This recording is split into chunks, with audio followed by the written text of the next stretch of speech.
Na mimi nataka niambie rais wetu kwa heshima sana kwamba watu walichomeka katika kanisa kule kwenu Kiambaa.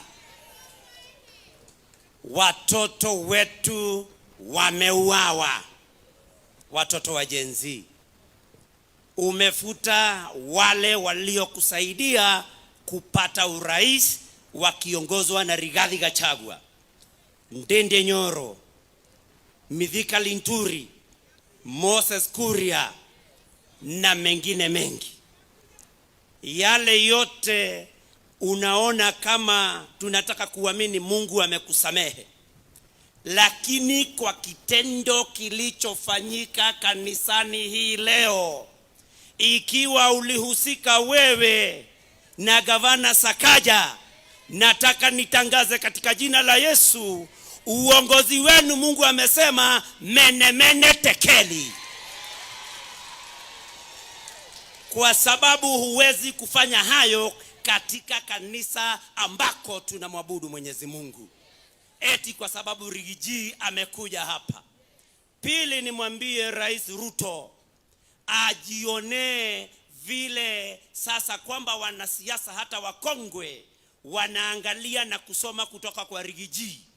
Nataka nimpongeze baba Raila Amolo Odinga kwa sababu huyu amejifunza kutoka kwa Rigiji kusikiliza ground. Alisikiliza Kisii, alienda pale akaambiwa Ruto must go, baba akajua kumbe huku ndiko kusikiliza ground. Wiki iliyofuata hakuja na Ruto Nairobi. Sasa nataka niambie Ruto, ujifunze kwa Rigiji. Umekuja mlimani, Rigiji hajasema lolote. Amekupa amani, hatuja kuvuruga.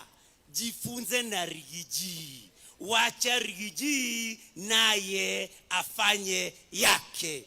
Nataka nimalizie hapo kwa sababu, sorry mchungaji, kwa sababu unajua mimi nimechaguliwa kuwakilisha kaunti nzima ambayo inamuunga mkono Rigiji. MCAs wa Murang'a, si msimame watu waone Murang'a. Wao wamechaguliwa. Former governor Maina kama usimame watu waone Murang'a. Waangalia Kiveti General amesimama. Kuna msichana wetu wa Boiwe na kuona Murang'a imewakilishwa vizuri. Kwa hivyo tuendelee kuomba kanisa kuomba, na Murang'a sote tuko nyuma ya Rigiji. Asanteni sana.